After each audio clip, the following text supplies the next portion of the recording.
السلام عليكم ورحمة الله وبركاته. نحمده ونصلي على رسوله الكريم. أما بعد فأعوذ بالله من الشيطان الرجيم. بسم الله الرحمن الرحيم. ولنبلونكم بشيء من الخوف والجوع ونقص من الأموال والأنفس والثمرات وبشر الصابرين الذين إذا أصابتهم مصيبة قالوا إنا لله وإنا إليه راجعون. صدق الله العظيم. رب اشرح لي صدري ويسر لي أمري واحلل عقدة من لساني يفقه قولي. মুয়ার Islamic conference 2024-এ আপনারা যারা উপস্থিত হয়েছেন তাদের সবাইকে আমার অন্তরের অন্তঃস্থল থেকে জানাচ্ছি আন্তরিক শুভেচ্ছা এবং মুবারকবাদ। আহলান ওয়া সাহলান ওয়া মারহাবান বিকুম ফি হাযাল লিকা আত-তাইয়্যিব আল মুবারাক। আমরা শুরুতে আল্লাহ রাব্বুল ইজ্জা ওয়াল জালালের দরবারে শুকরিয়া জ্ঞাপন করছি, যিনি আজকে আমাদেরকে এরকম চমৎকার একটি পরিবেশে চমৎকার একটি ইসলামিক কনফারেন্সে উপস্থিত হওয়ার সুযোগ করে দিয়েছেন। আমরা সবাই পড়ছি কালিমাতুশ শুকর, আলহামদুলিল্লাহ। আল্লাহ রাব্বুল ইজ্জা ওয়াল জালালের দরবারে শুকরিয়া জ্ঞাপনের পাশাপাশি আমি আজকের প্রোগ্রামের যারা অর্গানাইজিং কমিটি তাদেরকে অন্তরের অন্তঃস্থল থেকে ধন্যবাদ জানাতে চাই। এরকম চমৎকার একটি পরিবেশ, চমৎকার একটি ভ্যানিউতে এই ইসলামিক কনফারেন্সের আয়োজন করবার জন্য। সম্মানিত সুধী, আমরা এই পৃথিবীতে খুব অল্প একটা সময়ের জন্য, একটা ট্রানজিট পিরিয়ড কাটানোর জন্য বেসিকলি আমরা এই পৃথিবীতে এসেছি। আমরা কি চিরকাল এই পৃথিবীতে থাকবো বলেন তো? না, একটা ট্রানজিট পিরিয়ডে আমরা এসেছি, আবার চলে যেতে হবে। এই যে আমাদের জীবন, এই জীবনের জন্য বিপদ, আপদ, পরীক্ষা, স্ট্রাগল এটা অনিবার্য, এটা হবে। বিপদ নাই, কষ্ট নাই, আপদ নাই, অনিশ্চয়তা নাই, স্ট্রাগল নাই, এমনকি কেউ আছে এখানে? কেউ কি হাত তুলে বলতে পারবেন যে হুজুর আমার জীবনে কোনো বিপদ নাই, অথবা আমার জীবনে কোনো দুঃখ নাই, কষ্ট নাই, কোনো স্ট্রাগল নাই, কোনো রিস্ক নাই? এরকম সৌভাগ্যবান কেউ আছেন এখানে? তাহলে জীবনের জন্য পরীক্ষা এটা অনস্বীকার্য, হবেই হবে পরীক্ষা। পৃথিবীর জীবনটাই এমন, এভাবেই এই লাইফকে ডিজাইন করা হয়েছে। পরীক্ষা থাকবে, এখানে বিপদ থাকবে, এগুলো উত্তীর্ণ হয়ে আপনাকে যেতে হবে। চিরসুখ চির শান্তি এটাই পৃথিবীতে হয় না। চিরসুখ এবং চির শান্তির জায়গা হচ্ছে জান্নাত। চিরসুখ এবং চির শান্তি কোথায়? এটা জান্নাতের বৈশিষ্ট্য। চিরসুখ চির শান্তি, টেনশন নাই, ঝামেলা নাই, পরীক্ষা নাই, বিপদ নাই, রিস্ক নাই, স্ট্রাগল নাই। এটা হচ্ছে দ্য ফিচার্স অফ জান্নাত, জান্নাতের ফিচার। কিন্তু সমস্যা বাদে তখন যখন জান্নাতের ফিচার আমরা দুনিয়ায় খুঁজি। যেটা পাবো আমরা জান্নাতে, এটা খুঁজি কোথায়? এই তখনই সমস্যা বাদে। And this is the main problem. এটাই বড় সমস্যা। এই সমস্যার সমাধান কোথায়, এটা নিয়ে আজকে আমি কিছু কথা অ্যাড্রেস করবো ইনশাআল্লাহ। তো তাহলে আসুন শুনি জান্নাতের ফিচার কি। জান্নাতের কমন একটা ফিচার হচ্ছে জান্নাতে there will be no sickness in paradise. জান্নাতে কোনো অসুস্থতা থাকবে না, চিরসুস্থ। সুবহানাল্লাহ পড়েন। চিরসুস্থ, চির সবল, কেউ অসুস্থ হবে না জান্নাতে। জান্নাত হবে অ্যান্টি এইজিং, জান্নাতে বয়স বাড়বে না কারো, চির যৌবনা, চির যুবক, অ্যান্টি এজিং। আপনারা জানেন যে বর্তমান পৃথিবীতে অ্যান্টি এজিং ক্রিম পাওয়া যায় না? ক্রিম, কথা বুঝতেছেন? অ্যান্টি এজিং ক্রিম পাওয়া যায়। তারা বলে এই ক্রিম মাখলে চামড়ায় ভাঁজ পড়ে না।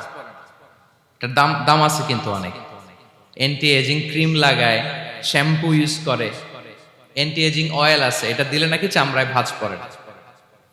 ইভেন ভারতের অনেক বড় একজন ব্যবসায়ী মুকেশ আম্বানি, নাম শুনছেন না? যে তার ছেলের বিয়ে হয়ে গেল।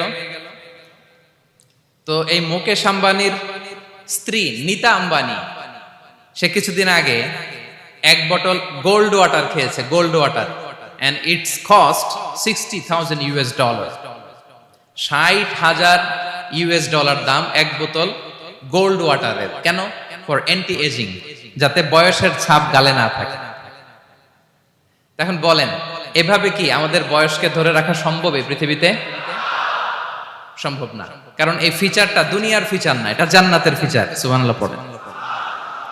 তাহলে জান্নাতে কেউ অসুস্থ হবে না, জান্নাত হবে চির যৌবন, চির যৌবনা। ওখানে আমরা যুবক থাকবো, প্রত্যেকে 33 বছরের যুবক যুবতী হয়ে জান্নাতে ঢুকবো। বিষ্ণু ইসলাম বলেন, আহলুল জান্নাতি জুরদা ওয়া মুরদা ওয়া আবনাউ সালাসিন ওয়া সালাসিন। জান্নাতে যারা যাবে শুভ্র দাড়িবিহীন, প্রত্যেকে হবে 33 বছর বয়সের। ওই যে 33 বছর বয়সে একবার ঢুকলেন, আর বয়স বাড়বে না, ওইটাই চিরকাল ওই বয়স পাবেন। জান্নাতের আরেকটা ফিচার হচ্ছে নো ফ্রাস্ট্রেশন, কোনো চিন্তা নাই, দুশ্চিন্তা নাই, হাইপার টেনশন নাই, সজীব প্রাণবন্ত।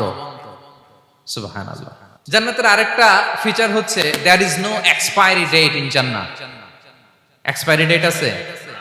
জান্নাতে যে ঢুকবো 7 দিনের জন্য চেক ইন, নাকি চেক ইন কয় দিনের জন্য? 7 দিন, 10 দিন পরে চেক আউট করে ফেলবে এরকম না, নো এক্সপায়ারি ডেট, আজীবন। একবার এন্ট্রি পেলে বের হওয়ার টেনশন নাই। আল্লাহু আকবার।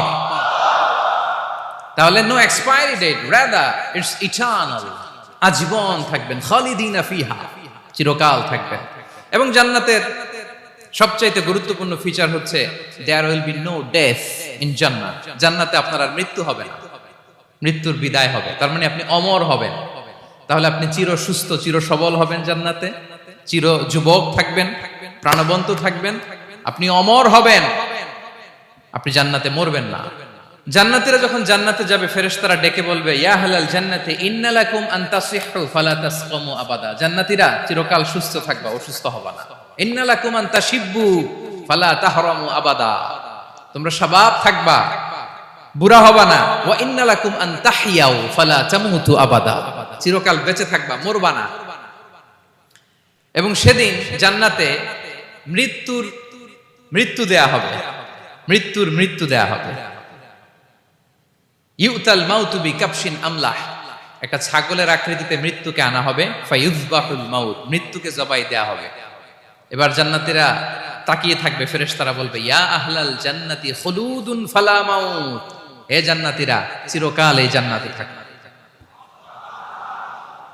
তাহলে জান্নাতের ফিচার পাইছেন? এখন কোন বোকা যদি এই ফিচার দুনিয়ায় খোঁজে, পাবে? পাবে না, কারণ দুনিয়ার ফিচার আলাদা। দুনিয়ার ফিচার কি?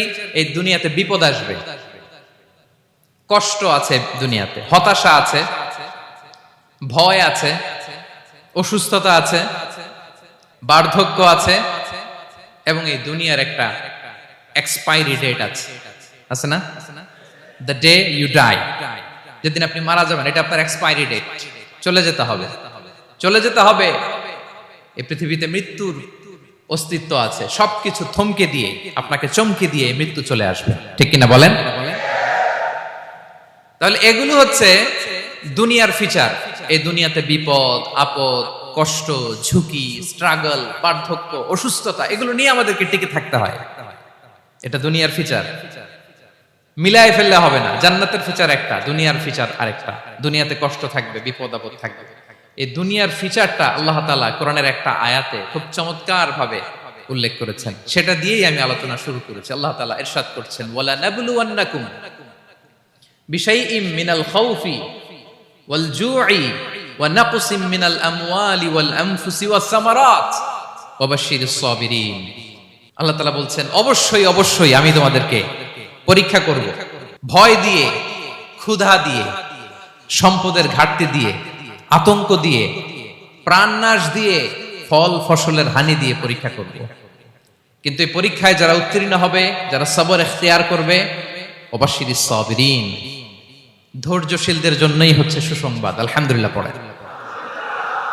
তাহলে সম্মানিত সুধী, আমরা বুঝতে পারলাম এই পৃথিবীর ফিচার হচ্ছে এখানে বিপদ থাকবে, বিপদ ছাড়া কেউ থাকবে না। স্ট্রাগল থাকবে, কষ্ট থাকবে, ঝুঁকি থাকবে, রিস্ক থাকবে, এবং নানা ধরনের বিপদ আপদ দিয়ে আল্লাহ তাআলা আমাদেরকে পরীক্ষা করবেন। এটা মাস্ট, এটা আমাদের মাইন্ডসেটে নিয়ে নিতে হবে, মাইন্ডসেটে এটা ক্লিয়ার থাকতে হবে। চিরসুখ চির শান্তি এই দুনিয়াতে মিলবে, কোথায় মিলবে তাহলে? এটা তাহলে বিপদ আসবেই, আপদ আসবেই, পরীক্ষা থাকবেই আমাদের জীবনে। তবে ইন্টারেস্টিংলি মজার বিষয় হচ্ছে পরীক্ষাটা এক একজনের এক এক রকম। পুরো পৃথিবীটা একটা পরীক্ষা ক্ষেত্র, কিন্তু কারো প্রশ্নপত্রের সাথে কারো প্রশ্নপত্রের কোনো মিল নাই। সুবহানাল্লাহ। আমার পরীক্ষা একরকম, আপনার পরীক্ষা আরেক রকম, ওই ভাইয়ের পরীক্ষা আরেক রকম, ওনারটা আরেক রকম। সবাই পরীক্ষার্থী, সবাই পরীক্ষার্থী, কিন্তু কারো প্রশ্নপত্রের সাথে কারো প্রশ্নপত্রের কোনো মিল নাই। কারোর জন্য পরীক্ষা হচ্ছে সে খুব অসুস্থ, প্রচন্ড অসুস্থতা, তার জন্য পরীক্ষা। ক্যান্সারের রোগী, দুরারোগ্য ব্যাধি, ডক্টর বলছে 4th স্টেজে চলে আসছে, কয়েক মাস বাঁচতে পারে, এটা তার জন্য পরীক্ষা।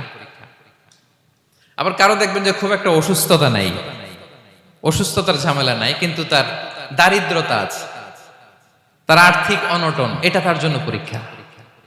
আবার কারো দেখবেন অসুস্থতাও নাই, দারিদ্রতাও নাই, তার দাম্পত্য জীবনের সমস্যা আছে না নাই?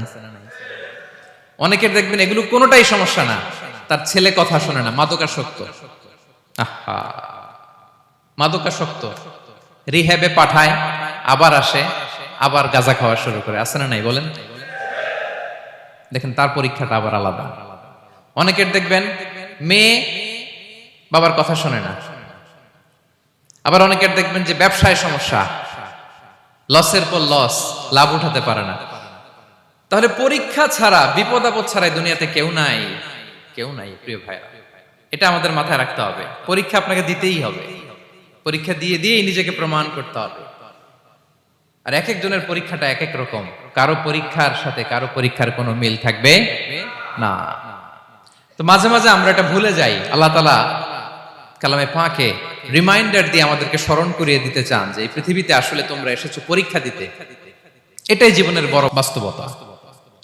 আমাদের জীবনে যত হতাশা, আমাদের জীবন নিয়ে যত অভিযোগ, আমাদের মনে যত কষ্ট, আমাদের হৃদয়ের ভেতরে যত অস্থিরতা, তার মূলে হচ্ছে এই সমস্যা যে আমরা ভুলেই গেছি আমরা পরীক্ষা দিতে আসছি। এটা যদি ভুলে না যান, এটা যদি আপনার মাইন্ডসেটে থাকে যে পুরো জীবনটা একটা পরীক্ষা, তাহলে দেখবেন কোনো কিছু আপনাকে কাবু করতে পারবে না। আপনি হতাশ হবেন না, জীবন নিয়ে আর অভিযোগ থাকবে না, আপনি ভেঙে পড়বেন না, সব অভিযোগ হতাশা দূর হয়ে যাবে। তার মানে বুঝতে পারলাম পরীক্ষা আপনাকে দিতেই হবে। পরীক্ষা দেয়া ছাড়া এই পৃথিবী থেকে চলে যাওয়ার কোনো চান্স বা সুযোগ আমাদের কারো নেই। সূরাতুল আনকাবুতে আল্লাহ তাআলা এই কথাটা আরো চমৎকার ভাবে বলেছেন। আল্লাহ তাআলা ইরশাদ করছেন, আহাসিবান নাসু আইয়ুতরাকু আইয়াকুলু আমান্না ওয়া হুম লা ইফতানুন ওয়ালাকাদ ফাতান্নাল্লাযীনা মিন ক্বাবলিহিম ফালা ইয়া'লামান্নাল্লাহু আল্লাযীনা সাদাকু ওয়ালা ইয়া'লামান্নাল কাযিবিন। আল্লাহ বলেন, মানুষ কি ভেবেছে সে শুধু বলবে আমি ঈমানদার আর তাকে আমি জান্নাতে ঢুকাই দিব? না, কখনো না, কোশ্চিন কালেও না। বরং পূর্ববর্তীকালে যারা পৃথিবীতে এসেছিল তাদেরকে আমি পরীক্ষায় নিয়েছি, পরীক্ষা করেছি, এবং তাকেও ঈমানের প্রশ্নে সে সত্যবাদী না মিথ্যাবাদী পরীক্ষা দিয়ে দিয়ে নিজেকে প্রমাণ করতে হবে। ঠিক কিনা বলেন? পরীক্ষা দিয়ে আপনাকে প্রমাণ করতে হবে।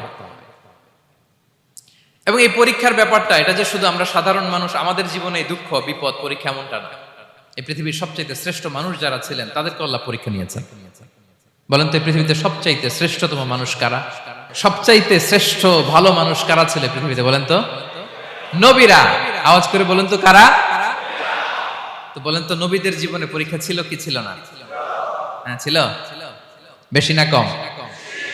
বিষ্ণু ইসলামকে জিজ্ঞাসা করা হলো, আইয়ুন নাসি আশাদ্দু বালাআন ইয়া রাসূলুল্লাহ, হে আল্লাহর রাসূল এই পৃথিবীতে কাদের জীবনে পরীক্ষা বেশি? বিষ্ণু ইসলাম বললেন, আল আম্বিয়া, নবীদের জীবন। আল আম্বিয়া সুম্মাল আমসাল ফাল আমসাল, সবচাইতে জীবনে পরীক্ষার সম্মুখীন সবচাইতে বেশি হয়েছেন নবীরা। তারপরে নবীদের পরবর্তী অবস্থান যাদের, সিদ্দিকিন যারা, সোহাদা যারা, সালিহিন যারা, আল্লাহওয়ালা যারা, তাদের জীবনে পরীক্ষা বেশি। ইউবতালার রাজুলু আলা হাসাবি দীনি, ব্যক্তির দিনদারি যত বেশি তার জীবনে আল্লাহর পরীক্ষাও তত বেশি। আপনি আল্লাহওয়ালা হবেন, আপনার জীবনে পরীক্ষাও অনেক বেশি। এজন্য ইমানদার হওয়া যেমনি মর্যাদার, ইমানদারের জীবনে পরীক্ষাও হবে অনেক বেশি। এবং পরীক্ষা যত বড়, খেয়াল রাখতে হবে মন খারাপ করার কোনো সুযোগ নেই। পরীক্ষা যার জীবনে যত বড়, সেটাতে সফল হতে পারলে ওটার প্রতিদানও বড়। পরীক্ষা যত বড়, এটাতে সাকসেস হইতে পারলে এটার রিওয়ার্ডও তত বড়। বিষ্ণু ইসলাম বলেন, ইযামুল জাযাই মা'a ইযামিল বালা।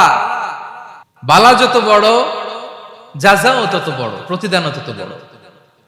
আপনারা নবীদের জীবনে যদি খেয়াল করেন, দেখবেন যেই নবীর জীবনে পরীক্ষা যত বেশি, সেই নবীর জীবনে সফলতাও তত বেশি। সাইয়েদনা ইব্রাহিম আলাইহিস সালামের কথাটা একটু খেয়াল করেন তো, বলেন তো ওনার জীবনে পরীক্ষা কেমন ছিল, বেশি না কম? ওনার জীবনের পরীক্ষা থেকেই তো আমরা এই শব্দটা ব্যবহার করি, আমরা বলি অগ্নি পরীক্ষা। কি বলি? মানে আগুনে নিক্ষেপ করা হয়েছে সাইয়েদনা ইব্রাহিম আলাইহিস সালামকে, তাও স্বাভাবিকভাবে না, উলঙ্গ করে, ন্যাকেট করে ওনাকে অপমানিত করবার জন্য ওনার গায়ের জামা কাপড় খুলে উলঙ্গ অবস্থায় আল্লাহর খলিল সাইয়েদনা ইব্রাহিম আলাইহিস সালামকে অগ্নিকুণ্ডে নিক্ষেপ করা হয়েছিল। এরকম এক্সপেরিয়েন্স এই অডিটোরিয়ামের ভেতরে আমাদের কখনো হয়েছে? তাইলে সাধারণ মানুষের জীবনের পরীক্ষা আর নবীদের জীবনের পরীক্ষার মধ্যে পার্থক্য আছে না নাই? ওই পরীক্ষায় উনি পাশ করে ফেললেন। ৮৬ বছর পর্যন্ত আল্লাহর কাছে দোয়া করলেন, আল্লাহ আমাকে একটা নেককার সন্তান দাও। আল্লাহ সন্তান দেয় না। ৮৬ বছর পরে আল্লাহ তাআলা সাইয়েদনা ইব্রাহিম আলাইহিস সালাম এবং হাজারের ঘরকে উজালা করে সন্তান দিলেন।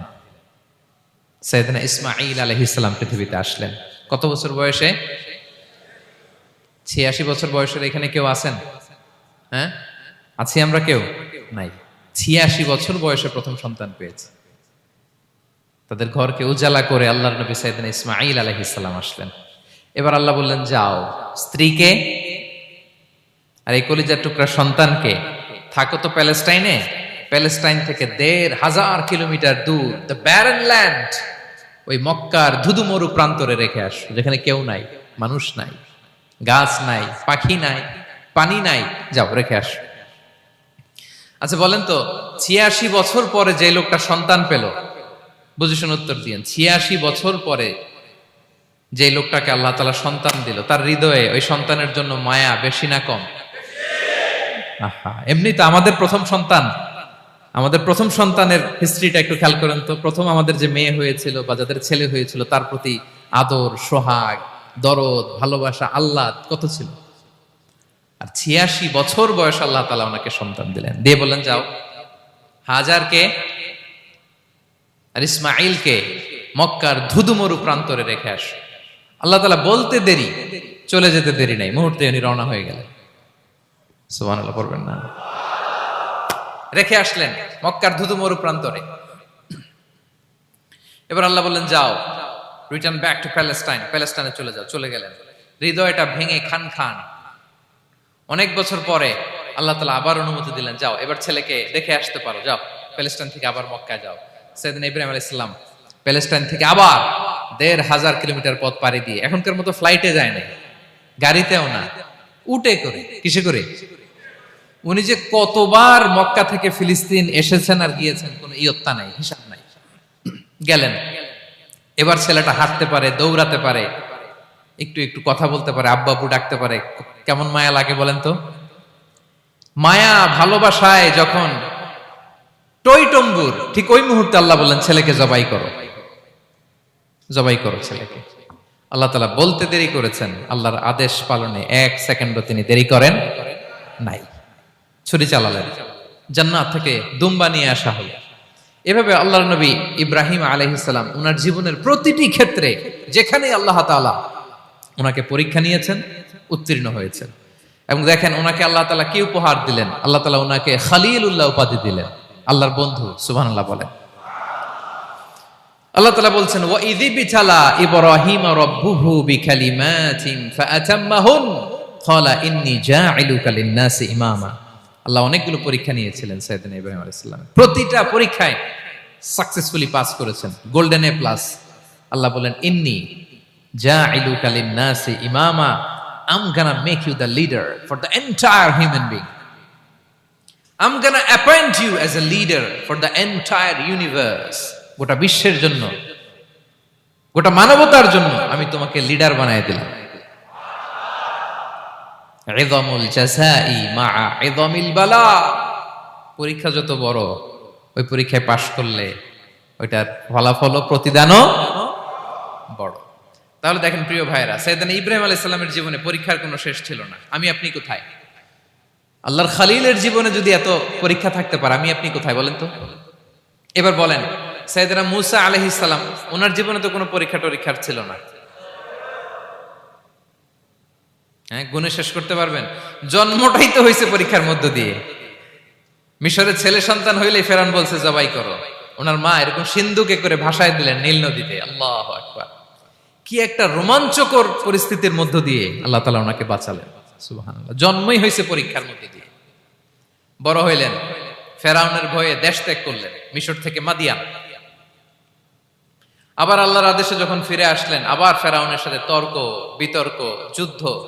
একটা রাত আল্লাহ নবী মুসা আলাইহিস সালাম শান্তি মতো মিশরে ঘুমাতে পারে নাই। একটা রাত শেষ পর্যন্ত এই ফেরাউন মুসা আলাইহিস সালামকে ধাওয়া করেছে। ফেরাউনের ধ্বংসের আগ পর্যন্ত সে মুসা আলাইহিস সালামকে ধাওয়া করেছে। তার মানে মুসা আলাইহিস সালাম এই বিপদ আপদ পরীক্ষা এগুলো থেকে মুক্তি পান নাই। এবার বলেন ঈসা আলাইহিস সালামের কথা, ওনার জীবনে তার পরীক্ষা ছিল না? কি পরীক্ষা ছিল? হ্যাঁ, আল্লাহু আকবার। Same scenario goes to the biography of every messenger in the world. পৃথিবীর সব নবীর ক্ষেত্রে একই ঘটনা ঘটেছে। সাইয়েদনা ঈসা আলাইহিস সালাম দাওয়াত যখন দিলেন, ওনার বিরোধিতা শুরু হলো, ওনাকে হত্যার ষড়যন্ত্র হলো। ইভেন কি ওনাকে মারার জন্য বনি ইসরাইলেরা উদ্ধত হলো, জানে বাঁচবার জন্য পালালেন। এক ঘরে ঢুকলেন, চারদিক দিয়ে ঘেরাও করলো। উনি দরজা জানালা লাগাই দিলেন। ওরা বললো, একজন দরজা ভেঙে জানালা ভেঙে ভিতরে ঢুকো, ঢুকে দেখো বেটা ঈসা কি করে। একজন ভিতরে ঢুকছে, ঢুকার সাথে সাথে বল রাফাআহুল্লাহু ইলাইহি, আল্লাহ তাআলা ঈসা আলাইহিস সালামকে উপরে উঠায় নিলেন। আর যেই লোকটাকে তারা ভিতরে ঢুকালো, তার চেহারাকে আল্লাহ তাআলা ঈসা আলাইহিস সালামের চেহারার মতো করে দিলেন। এবার তার বাইরের সাথীরা বলে, ঘটনা কি? বেটা ঈসাও বেরোয় না, আমাদের লোকটাও বেরোয় না, সবাই ঢুক। দরজা ভেঙে ভেতরে ঢুকে দেখে ঈসা দাঁড়ায় আছে। বলেন তো, এটা ঈসা না মিসা? এটা কি আসল ঈসা? ওমা কতালু ওমা সলাবু ওয়ালাকিন শুব্বিহা লাহুম। আল্লাহ বলে, তোমরা আমার নবী ঈসাকে হত্যাও করতে পারো নাই, শুলেও চড়াতে পারো নাই। আমি সেফটি সিকিউরিটি দিয়ে আমার নবী ঈসা আলাইহিস সালামকে আকাশে তুলে নিয়েছি। তাহলে ওনার জীবনে পরীক্ষার শেষ ছিল না। এবার যদি আমরা বিশ্বনবী সাল্লাল্লাহু আলাইহি ওয়াসাল্লামের জীবনের দিকে তাকাই, ওনার জীবনটা দেখেন তো। আমাদের পেয়ারা নবী বিশ্বনবী মুহাম্মদুর রাসূলুল্লাহ সাল্লাল্লাহু আলাইহি ওয়াসাল্লাম, ওনার জীবনে কি স্ট্রাগল ছিল? স্ট্রাগল। মাক্কি জীবনের কথা যদি একটু খেয়াল করেন, দেখেন তো 3 বছর শিয়াবে আবি তালেবে জেল খেটেছেন, না খেয়েছিলেন। ওনার বংশের লোকেরা প্রথমে ছাগল খেয়েছে, ছাগলগুলো যখন শেষ, ছাগলের চামড়াগুলো শুকিয়ে ওইটা খাইছে। গাছের পাতা ছাল এগুলো খেয়ে খাবারের অভাবে বেহুশ হয়ে পড়ে থাকতো তারা। না খেয়ে না খেয়ে কয়দিন ছিলেন আপনি? আমি কয়দিন ছিলাম না খেয়ে? মনেই তো পড়ে না, না খেয়েছিলাম কিনা কোনোদিন। এ হচ্ছে মাক্কি জীবন। মেন্টালি প্রেসার দেয়া হয়েছে। বিশ্বনবীর চাচা আবু লাহাব, তার 2 ছেলে উতবা আর উতাইবা, এদের সাথে বিয়ে দিয়েছিলেন 2 মেয়ের। যখন দাওয়াত দেওয়া শুরু করলেন, 2 মেয়েকে ডিভোর্স দিয়ে দিল। দেখেন, একটা বাবার জন্য প্রাপ্তবয়স্কা মেয়েকে যখন উঠায় নেয়ার আগে ডিভোর্স দেয়, তার মানসিক অবস্থাটা কেমন থাকে বলেন? মেন্টালি প্রেসারাইজ করা হয়েছে, ফিজিক্যালি হ্যারাস করা হয়েছে। বিষ্ণু সাল্লাল্লাহু আলাইহি ওয়াসাল্লাম যখন নামাজে দাঁড়াতেন, উটের পচা নারী ভুঁড়ি বিষ্ণুনবীর কাঁধে চাপিয়ে দেওয়া হতো। আপনার জীবনে এরকম ঘটছে কখনো? আপনি নামাজ পড়তেছেন, উটের পচা নারী ভুঁড়ি আপনার কাঁধে চাপিয়ে দেওয়া হয়েছে। কয়দিন হয়েছে এরকম? কয়দিন হয়েছে? হ্যাঁ, তারপরে তো আলহামদুলিল্লাহ বেরোয় না মুখ দিয়ে। কেমন আছেন হুজুর কোয়েন না, বেশি একটা সুবিধার না, তাই না? বেশি একটা একটু মিলাবেন। কতটুকু পরীক্ষা আমরা দিয়েছি। তায়েফে গেলেন বিশ্বনবী, তায়েফে গেছিলেন জমির বায়না দিতে, তাই না? জমি কিনবে তায়েফে। তায়েফবাসীদেরকে জাহান্নামের আগুন থেকে বাঁচাতে গিয়েছিলেন, নিজের জন্য না। সেখানে তায়েফের ছেলেরা পাথর মেরেছে বিষ্ণু ইসলামের গায়ে। এত শুভ্র দেহ ছিল, চেহারা ছিল, বিষ্ণুনবীর গা দিয়ে ঝরঝর করে রক্ত ঝরেছে। ফিজিক্যাল হ্যারাসমেন্টের শিকার হয়েছেন বিষ্ণু ঈসা ইসলাম। যখন যেদিন বিষ্ণু ঈসা ইসলামকে হত্যার ষড়যন্ত্র করা হলো, আল্লাহ তাআলার আদেশে তিনি মক্কা থেকে মদিনায় হিজরত করলেন। মদিনাতে যে একটা রাত, সপ্তম হিজরির আগ পর্যন্ত শান্তিতে ঘুমাতে পারেন নাই। তিন দিকে তিন ইহুদি বসতি, বনু কাইনুকা, বনু নদীর, বনু কুরাইজা। আহা, খাওয়ার মধ্যে বিষ মিশিয়ে দেয়া হয়েছিল বিষ্ণু ঈসা ইসলামের। বাজুর, খাসির বাজুর রান পছন্দ করতেন। এক ইহুদি মহিলা বিষ্ণু ঈসা ইসলামের ওই রানের মধ্যে বিষ মিশিয়ে দিয়েছিল। ওই বিষের যন্ত্রণায় মৃত্যুর আগ পর্যন্ত বিষ্ণুনবী কাতরাতেন, এবং উনি ইন্তেকালের সময় ওই বিষের ব্যথা যন্ত্রণাতে ইন্তেকাল করেছেন। বিষ্ণুনবীর ইন্তেকালটা শাহাদাতের ইন্তেকাল ছিল। বিষ্ণু ঈসা ইসলাম বলেছেন, ওই যে খায়বার এলাকার ওই মহিলা যে আমার খাবারে বিষ মিশিয়েছিল, সেই বিষের যন্ত্রণা, বেদনা, কষ্ট আমি অনুভব করছি। খেয়ে না খেয়ে দিন প্রচারের কাজে নিজেকে দিয়েছ বিলিয়ে, তায়েফের কাফিরেরা চিনল না সে আলো, দুষ্ট ছেলেদের পিছু দিল লেলিয়ে, পাথরের আঘাতে ক্ষত বিক্ষত হয়ে সারা শরীর থেকে রক্ত ঝরে। হে রাসূল তোমাকে ভুলি আমি কেমন করে, হে রাসূল তোমাকে ভুলি আমি কেমন করে। হাজার ব্যথা বেদনার পরে ফিরে আসনি তুমি আপন ঘরে, দিনের আলো তুমি ছড়িয়ে দিতে চলে গেলে মদিনায় মক্কা ছেড়ে। হে রাসূল তোমাকে ভুলি আমি কেমন করে, হে রাসূল তোমাকে ভুলি আমি কেমন করে। ঠিক কিনা বলেন? একটা রাত শান্তিতে, শান্তির ঘুম তিনি দিতে পারেন নাই। প্রিয় ভাইরা, তাহলে আমরা কি বুঝলাম? বিশ্বনবীর জীবনও পরীক্ষা ছিল কি ছিল না? আমাদের উপায় আছে? আমরা বাঁচতে পারবো এই বিপদ আপদ পরীক্ষা ঝঞ্ঝাল থেকে? বাঁচতে চাইলেও বাঁচতে পারবো? পারবো না। ইমাম মালিক আলাইহি রাহমা নাম শুনেছেন? ইমাম মালিক, ওনার জ্ঞান থেকে লাখো লাখো মানুষ উপকৃত হয়েছে, কোটি কোটি মানুষ উপকৃত হয়েছে। মদিনার রাস্তায় রশি দিয়ে ওনাকে টেনে হিচড়ে এক এলাকা থেকে আরেক এলাকায় নিত জালেম বাদশারা। ইমাম মালিক আলাইহি রাহমা। ইমাম আহমদ ইবনে হাম্বল, ওনাকে বেত্রাঘাত করা হতো, চাবুক দিয়ে পেটানো হতো। আমাদের মাযহাবের ইমাম আল ইমাম আল আযম আবু হানিফা আলাইহি রাহমা, ওনাকে কারাবন্দী করা হয়েছিল। তার মানে দেখেন, যত বড় বড় স্কলার, যত বড় বড় মাশায়েখ, এমনকি আম্বিয়া আলাইহিমুস সালাম, ওনারাও পরীক্ষা বিপদ আপদ থেকে রেহাই পান। পাইছে? তাহলে আপনি আর আমি পাবো? বলেন তো। তাহলে এটা আমাদের ব্রেইনে গেঁথে নিতে হবে যে জীবন মানেই এখানে বিপদ থাকবে, পরীক্ষা থাকবে, স্ট্রাগল করে করে আমাকে আগাতে হবে। কেউ আমার জন্য রেড কার্পেট বিছিয়ে রাখবে না। এই জীবনটা বড় জটিল। This is life, how it's design. এভাবেই পৃথিবীকে ডিজাইন করা হয়েছে। এখানে বিপদ আছে, কষ্ট আছে। এই পরীক্ষা দিয়ে দিয়ে আপনাকে উত্তীর্ণ হতে হবে। বুঝতে পেরেছেন প্রিয় ভাইরা? নাও দ্য কোশ্চেন অ্যারাইজ, এখন প্রশ্ন হচ্ছে, কেন আল্লাহ এই পরীক্ষা নেন? কেন? আল্লাহ তাআলা সূরা মুলকে বলেছেন, এই পৃথিবী সাজানোর, এই জীবন মৃত্যুর এই খেলা, এটার উদ্দেশ্যটাকে আল্লাহ তাআলা স্পষ্ট করে বলেছেন। আল্লাযী খালাকাল মাউতা ওয়াল হায়াতা লিয়াবলুয়াকুম আইয়ুকুম আহসানু আমালা।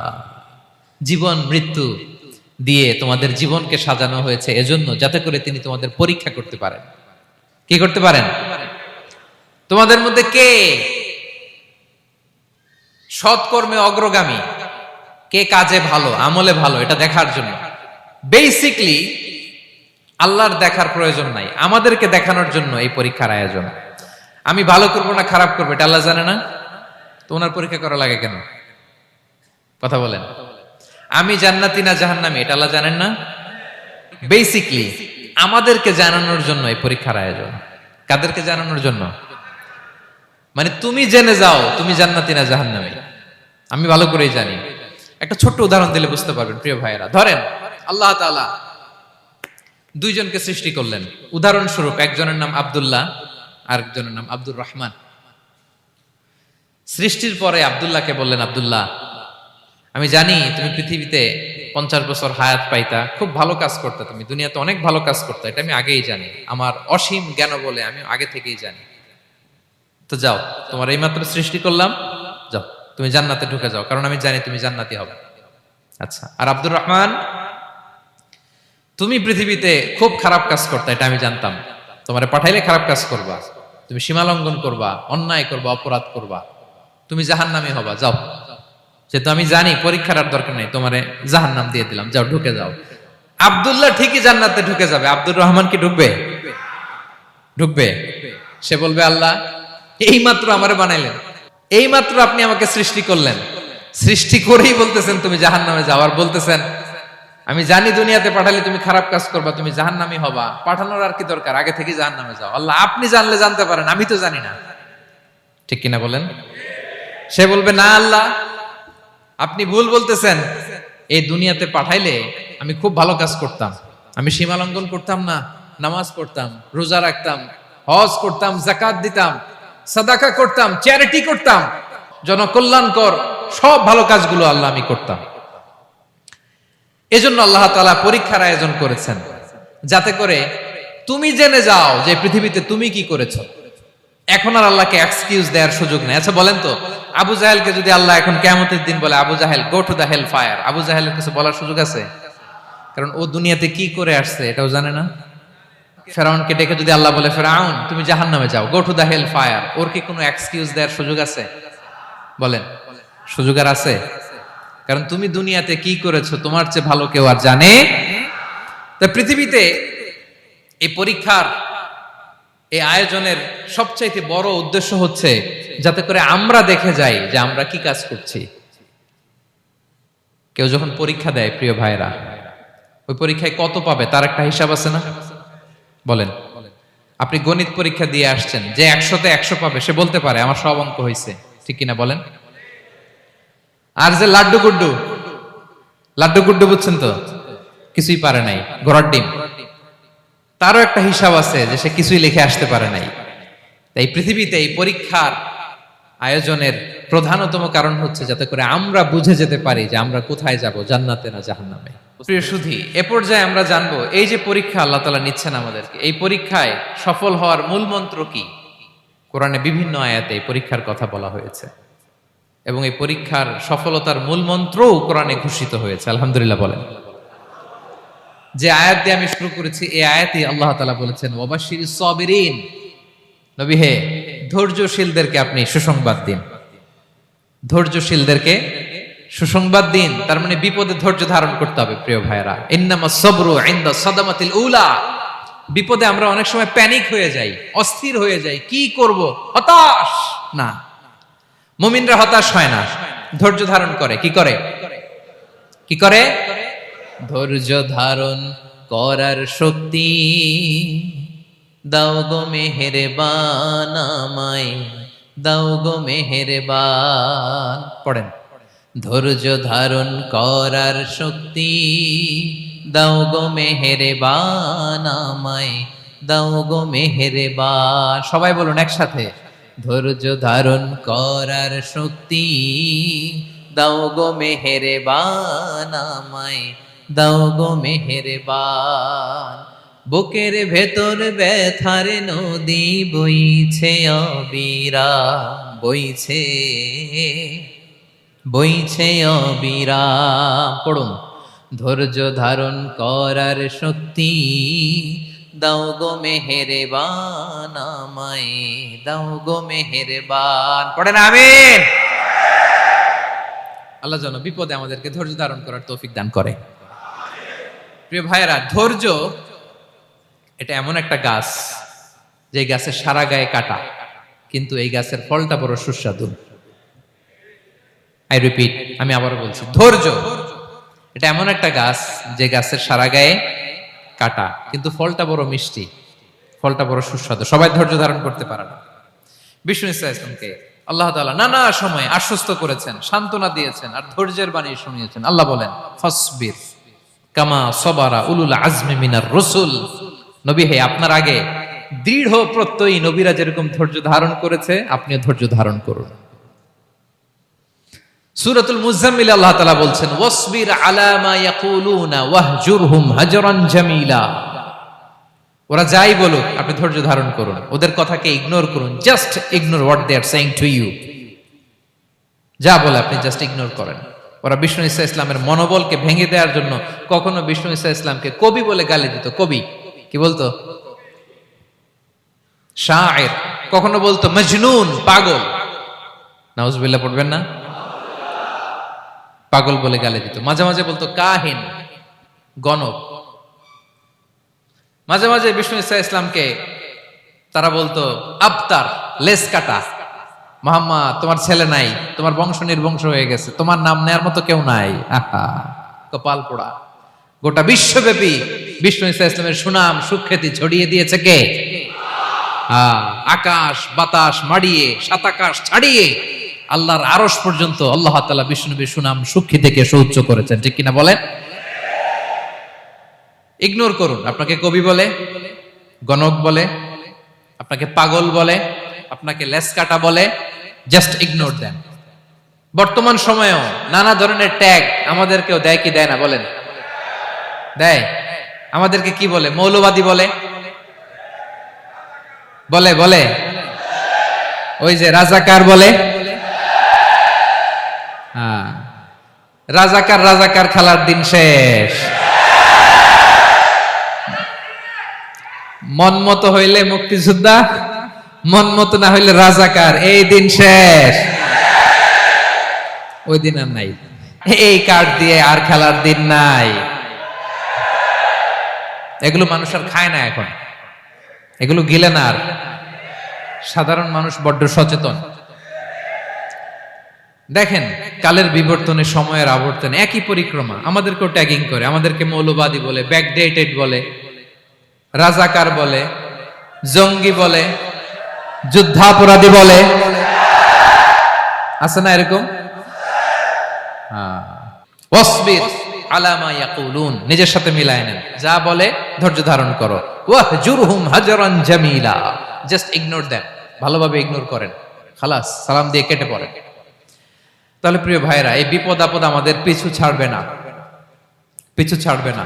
নবীদের পিছু ছাড়ে নাই, আমরা কোথায়? আমরা আর কি? বিপদ আমাদেরকে ধৈর্য ধারণ করতে হবে, মনোবল হারাইলে হবে না। দেখেন বিশ্বনবী কিভাবে আপনাদেরকে সান্ত্বনা দেয়। বিশ্বনবী বলেন, আজাবান লি আমরিল মুমিন, মুমিনের ব্যাপারটা বড় আশ্চর্যজনক। ফাইন্না আমরাহু কুল্লাহু লাহু খাইর, মুমিনের জীবনে যা ঘটে সবটাই খাইর, সবটাই কল্যাণ। ইন আসাবাতহু সাররাউ শাকারা ফাকানা খাইরাল্লাহ ওয়া ইন আসাবাতহু দাররাউ সাবারা ফাকানা খাইরাল্লাহ। মুমিনের জীবনে যদি সুখ আসে তাহলে মুমিন শুকরগুজার হয়, এটা তার জন্য ভালো। আর যদি মুমিন জীবনে দুঃখ আসে তাহলে সে সবর ইখতিয়ার করে, এটাও তার জন্য ভালো। সুবহানাল্লাহ। তাহলে দেখেন, আমরা হয় সুখে থাকি নয় দুঃখে থাকি, ঠিক কিনা বলেন? তাহলে সুখের সময় আমরা শুকর করি, কি করি? শুকরগুজার হই। শুকরিয়া করাও একটা ইবাদত, শুকরিয়া করাও কি? আর দুঃখের সময় আমরা সবর করি, সবর করাটাও একটা। তাহলে আমাদের পুরো জীবনটাই ইবাদত, পুরো জীবনটাই। সুখের সময় শুকর আর দুঃখের সময় সবর। আওয়াজ করে বলেন, সুখের সময় শুকর আর দুঃখের সময়। এই দুই ইবাদত মুমিন জীবনে চলমান, কন্টিনিউয়াস, একটা উইন উইন সিচুয়েশন। কি বলেন? উইন উইন হয়ে গেল না? যেই পরিস্থিতিতেই থাকে আমাদের জন্য লাভ। আল্লাহু আকবার। তাহলে প্রিয় ভাইরা, এটাই জীবনের বাস্তবতা। সবর আমাদেরকে ইখতিয়ার করতে হবে, হতাশ হওয়া যাবে না। অনেকে আমরা অল্পতে হতাশ হই। এই যে আমরা ধৈর্য ধারণ করছি, এর ফল পাচ্ছি না। দীর্ঘ দেড় দশক ধরে ধৈর্য ধারণ করছেন না আপনারা? এখন মুক্তি, স্বাধীনতা, বিজয় এনে দিয়েছে কে? ধৈর্য ধারণ করুন। ধৈর্যের যে ফলাফল, এটা বড় মিষ্টি। ধৈর্য এমন একটা গাছ, এই গাছের সারা গায়ে কাটা, কিন্তু এর ফলটা বড় সুস্বাদু। এর ফলটা বড় মিষ্টি। ধৈর্য ধারণ করার অভ্যাস করতে হবে প্রিয় ভাইরা। মুমিন হতাশ হয় না, হাল ছেড়ে দেয় না। মুমিন ভরসা রাখে একজনের উপর, তিনি কে? লা তাইয়াসু মির রাউহিল্লাহ ইন্নাহু লা ইয়াইয়াসু মির রাউহিল্লাহি ইল্লাল কওমুল কাফিরুন। আল্লাহর রহ থেকে, রহম থেকে নিরাশ হয়ে যাও না। কাফির ছাড়া, অকৃতজ্ঞ ছাড়া কেউ আল্লাহর রহ থেকে, আশা থেকে নিরাশ হয় না। শয়তানের সবচেয়ে বড় মিশন হলো আমাদেরকে হতাশ বানানো। এটা খেয়াল রাখবেন। শয়তানের সবচাইতে বড় মিশন কি? আমাদেরকে হতাশ করে দেয়া। হতাশ বানাইতে পারলে সে সাকসেসফুল, খুশি। কিন্তু আমরা এত সহজে হতাশ হই না, আমরা নিরাশ হই না, আমরা বিপদে হাল ছেড়ে দেই না। আমরা ভরসা রাখি এক মহান সত্তার উপর। তিনি কে? মনে থাকবে? বিপদ আসলে ভেঙে পড়বেন, ভিসা না হইলে কান্নাকাটি শুরু করবেন, ব্যবসায় লস হইলে হাউমাউ, হ্যাঁ, দেশ থেকে কোনো দুঃসংবাদ আসলে হতাশ হবেন, ভেঙে পড়বেন। ধৈর্য ধারণ করব আমরা। আওয়াজ করে বলেন, আমরা কি করব? সবর। বিপদ ট্যাকেল দেওয়ার প্রথম স্টেপ হচ্ছে সবর। ধৈর্য ধারণ করতে হবে। অবশ্যই সাবিরিন, ধৈর্যশীলদেরকে সুসংবাদ দাও। বিপদ থেকে বাঁচার দ্বিতীয় স্টেপ হচ্ছে এই বিপদ থেকে উত্তরণের চেষ্টা করতে হবে। কন্টিনিউয়াস প্রচেষ্টা চালিয়ে যেতে হবে। ওয়াল্লাযীনা জাহাদু ফিনা লানাহদিয়ান্নাহুম সুবুলানা। যারা আমার রাস্তায় চেষ্টা করে, প্রচেষ্টা করে, স্ট্রাগল করে, তাদেরকে আমি পথ দেখিয়ে দেই, সুবুল দেখিয়ে দেই, ওয়ে আউট দেখায় দেই, এক্সিট দেখায় দেই। কোথাও আটকাবেন না আপনি, আপনাকে এক্সিট দেখাই দিবে কে? মালয়েশিয়াতে কেলুয়ার বলে না? কেলুয়ার কি বলে চিনেন? কেলুয়ার মানে কি? এক্সিট। এক্সিট পেয়ে যাবেন, আটকাবেন না আপনি জীবনে কোথাও। 3 নাম্বার, আল্লাহর উপর তাওয়াক্কুল করতে হবে বিপদ আসলে। ওমাইয়া তাওয়াক্কাল আলাল্লাহি ফাহুয়া হাসবুহ। আল্লাহর উপর যে তাওয়াক্কুল করে, আল্লাহই তার জন্য যথেষ্ট হয়ে যায়। তাহলে বিপদে প্রিয় ভাইরা আমরা প্যানিক হব না, ধৈর্য ধারণ করব, বিপদ থেকে উত্তরণের সর্বোচ্চ প্রচেষ্টা চালিয়ে যাব, আর ভরসা রাখবো একজনের উপর, তিনি কে? আর বিপদ আসলে এটাকে নেগেটিভলি নেবেন না সব সময়। বিপদ আপদ এটা অনেক পজিটিভ, ভালো জিনিস আমাদের জীবনে বয়ে নিয়ে আসে। শাইখুল ইসলাম ইবনু তাইমিয়া আলাইহি রাহমা, উনি বলতেন, খুব দামি কথা, খুব হেভি ওয়েট কথা, মনোযোগ দিয়ে শুনুন। তিনি বলতেন, যে নেয়ামত তোমাকে আল্লাহ থেকে দূরে সরায়, ওই নেয়ামতের চেয়ে বিপদ ভালো, যে বিপদ তোমাকে আল্লাহর দিকে ধাবিত করে। আই রিপিট, আমি আবারও বলি, যে নাজ নেয়ামত তোমাকে আল্লাহ থেকে দূরে সরিয়ে দেয়, সে নাজ নেয়ামতের চেয়ে ওই বিপদ আপদ ভালো, যে বিপদ আপদ তোমাকে আল্লাহর কাছে টেনে নেয়। তাহলে বিপদ আপদ আসলে আপনি হতাশ হবেন? আর কখনো দুঃখ করবেন? মোয়ারের ভাইয়েরা, আর মন খারাপ করবেন? আপনি খেয়াল করে দেখেন, বিপদ আসলে আমরা আল্লাহরে ডাকি বেশি। যখন অসুস্থ আপনি খেয়াল করেন তো, আল্লাহ আল্লাহ, তুমি ছাড়া বাঁচানোর কেউ নাই, আল্লাহ আল্লাহ তুমি হেফাজত করো, আল্লাহ তুমি সুস্থ করে দাও। যখন লাইফ থ্রেট, দেখেন আপনি গুম হয়ে যেতে পারেন, আপনার কারাবন্দি করতে পারে, এরকম একটা বিপদের মধ্যে আছেন, তখন খেয়াল করেন তো আল্লাহর সাথে আপনার কানেক্টিভিটি, রিলেশনশিপটা কতটা ডেভেলপ হয়। কারণ বিপদে পড়লে আমরা আল্লাহরে ডাকি বেশি। তাহলে বিপদ আপদেরও কিছু পজিটিভ সাইড বা দিক আমাদের জীবনে আছে না নাই? অনেক পজিটিভ দিক আছে, কয়েকটা শেয়ার করি। 1 নাম্বার, আল্লাহ, 1 নাম্বার পজিটিভ সাইড তো বললাম, ইমাম ইবনু তাইমিয়া যেটা বললেন। এরপরে হচ্ছে মাঝে মাঝে আল্লাহ তাআলা আমাদের মর্যাদাকে আপগ্রেড করতে চায়, এলিভেট করতে চায়। আপনি ধরেন কোন একটা এয়ারলাইন্সের রেগুলার প্যাসেঞ্জার টিকিট কাটেন, মাঝে মাঝে হঠাৎ করে দেখবেন কাউন্টারে গেলে তারা বলে, you are upgraded to business class, অথবা you are upgraded to first class. যেহেতু রেগুলার প্যাসেঞ্জার, অনেক মাইলস জমা হয়েছে, আপগ্রেড করে দেয়। আল্লাহ তাআলা মাঝে মাঝে চায় তিনি আমাদের মর্যাদাকে, র্যাঙ্ক, এটাকে আপগ্রেড করবেন। কিন্তু আমার যে আমল আখলাকের অবস্থা, ওইটা দিয়ে ওই আপগ্রেড র্যাঙ্কে যাওয়ার সুযোগ নাই। বুঝতেছেন কথা? আল্লাহ চায় আমার লেভেল একটু আপ করতে, কিন্তু আমার আমলের যে অবস্থা এতে আমি ওখানে যাই না। তখন আল্লাহ কিছু বিপদ আপদ দিয়ে পরীক্ষা দিয়ে বান্দাকে টেস্ট করে। ওই পরীক্ষায় যদি উত্তীর্ণ হন, সাথে সাথে আল্লাহ তাআলা আপনার লেভেল বা র্যাঙ্ক আপগ্রেড করে দেয়। সুবহানাল্লাহ পড়বেন না? তাহলে লাভ না লস? আওয়াজ করে বলেন, লাভ না লস? মুমিন জীবনের সব লাভ।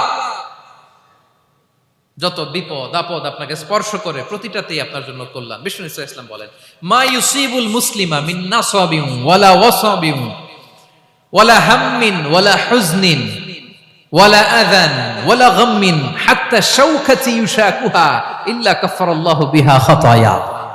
আপনার জীবনে যত দুঃখ, যত যন্ত্রণা, যত টেনশন, যত অ্যাংজাইটি, যত ইনজুরি, এমনকি গোলাপ ফুল পাড়তে যে ওখানে যে কাঁটা বাঁধছে, বরই খেতে যে বরই গাছে ওঠার পর যে একটা কাঁটা বিঁধছে আপনার হাতে, এর কারণে আল্লাহ তাআলা আপনার গুনাহ মাফ করে দেয়। সুবহানাল্লাহ। তাহলে বিপদ আপদ দিয়ে আল্লাহ বান্দার মর্যাদাকে আপগ্রেড করে। বিপদ আপদে ফেলে আল্লাহ তাআলা বান্দার পাপ মোচন করে। বিপদ আপদ দিয়ে আল্লাহ তাআলা বান্দার শাস্তি মওকুফ করে। এমন পাপ করছেন, এটার জন্য শাস্তি বরাদ্দ হয়ে গেছে, কিন্তু আল্লাহ তাআলা ওই শাস্তি থেকে মাঝে মাঝে আপনাকে বাঁচাতে চায়, তখন কিছু বিপদ দিয়ে বান্দারে পরীক্ষা করে। উত্তীর্ণ হলেই আল্লাহ তাআলা ওই শাস্তিকে মওকুফ করে দেয়। তাহলে আসুন সামারি করি, পুরো আলোচনাটার সামারি করি। এক নম্বর সামারি হচ্ছে বিপদ আপদ, পরীক্ষা, স্ট্রাগল, কষ্ট, এটা সুন্নাতুল্লাহি ফিদ দুনিয়া। এই দুনিয়ায় আল্লাহর সুন্নাত, এর বাইরে কেউ যেতে পারে না। ইভেন নট দ্য মেসেঞ্জার্স, নবীরাও না। আজকের আলোচনায় শুনছেন না নবীদের জীবন দিয়ে কি গেছে, ups and downs, test and trial, নবীরাও না। তাহলে এটা আমাদের মাইন্ডসেটের সাথে সেট আপ করে নিতে হবে যে অতীতে, বর্তমানে, ভবিষ্যতে বিপদ আপদ মুক্ত এই পৃথিবীতে কেউ থাকবে না। পারবেন? হ্যাঁ, এটা মাইন্ডসেটে নিয়ে নিতে হবে যে এটাই জীবন, বিপদ আপদ দিয়ে আল্লাহ পরীক্ষা করবেন। এটাই পৃথিবী।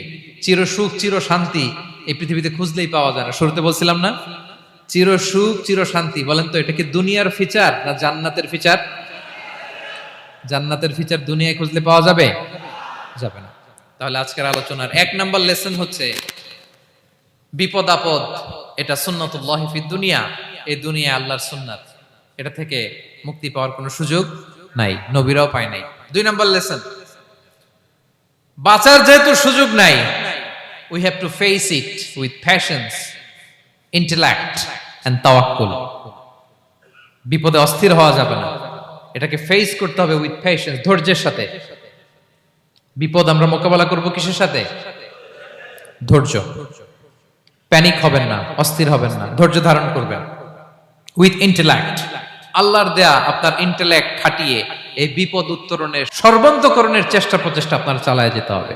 আর সবশেষে আত-তাওয়াক্কুল আলাল্লাহ, ডিপেন্ডিং অন আল্লাহ, ভরসা করব কার উপর? আল্লাহর উপর। পারা যাবে তো? আচ্ছা, দুইটা লেসন গেল। তিন নাম্বার লেসন হচ্ছে আমাদের ছেলে মেয়েদেরকে we have to educate our child regarding the test and trial in this দুনিয়া। দুনিয়ার এই বিপদ আপদের ব্যাপারে আমাদের ছেলে মেয়েদেরকে শেখাতে হবে, বুঝাতে হবে। ওরা ছোট মানুষ তো অস্থির হয়ে যায়, আব্বু আমার সাথে কেন এমন হয়, আমারই শুধু পেন্সিল চুরি হয়, আমারই শুধু এটা হয়, আমি পরীক্ষায় খারাপ করি, আমি ব্যথা পাই, আমার এই আমার সেই। ছোট মানুষ তো বুঝে না।